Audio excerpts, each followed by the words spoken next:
বাবু সোনা ড্রয়িং করছো? দেখি কি ড্রয়িং করছো। এটা কি বাবা, এটা কি? এটা কি? শিপ। শিপ মানে কি? শিপ মানে কি? তাই? এই জাহাজে করে তুমি কোথায় ঘুরতে যাবে? যাবে না?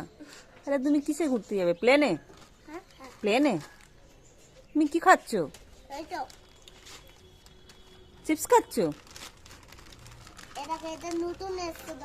ঠিক আছে, দাও আমাকে একটা দাও।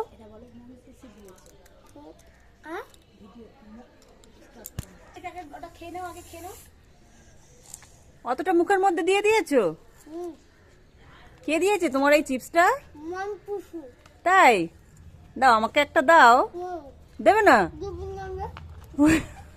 ঠিক আছে, আমি রাগ করেছি, আর কথা বলবো না তোমার সাথে। একটা দিই না জেম্মাকে, একটা দিই, কি সুন্দর।